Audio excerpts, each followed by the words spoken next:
The United Nations declared 2019 the International Year of Indigenous Languages to draw attention to the urgent need to preserve, revitalize, and promote them. From colonialization to globalization, indigenous cultures and the languages they are tied to are under constant threat. By the start of the 22nd century, 50 to 95% of languages are expected to become extinct.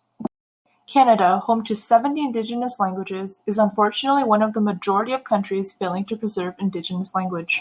Only 1 in 5 First Nations people can speak at a conversational level.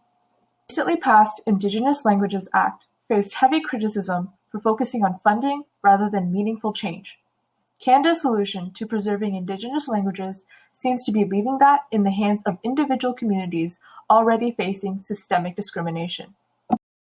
That is not to say all hope is lost. Globally, there are numerous instances of countries enacting successful legislation to recover and revive Indigenous languages. While they are the exception, they have common threads which can provide valuable lessons to Canada and other nations failing to protect their heritage. Indigenous language Guarani and Spanish are the 2 official languages of Paraguay. Not only has Guarani survived, it is spoken by the majority of citizens, both Indigenous and non-Indigenous. Originally preserved through at-home education, leading into modern day, this was aided by multiple government interventions. In 1992, Guarani was recognized as a language on equal standing to Spanish within official contexts like politics and media.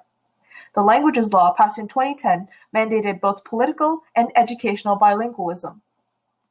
Similar strategies were used in Hawaii.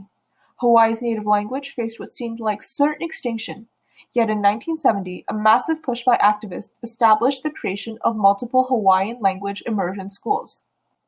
Today, not only are there 21 immersion schools, Hawaiian language programs are also available at the university level. While the number of fully fluent speakers is only 18,000 people, this is still a 9-fold increase from the 1970s. Furthermore, most Hawaiians know at least a few phrases in Hawaii. The hope is, in the future, through the maintenance of educational programs, Hawaii will become a language used as commonly as Guarani is used in Paraguay. What these successful cases show is that governmental protection through incorporation into education must be enacted proactively. Hopefully Canada will be able to take the corrective measures to save its diverse Indigenous languages from extinction before it's too late.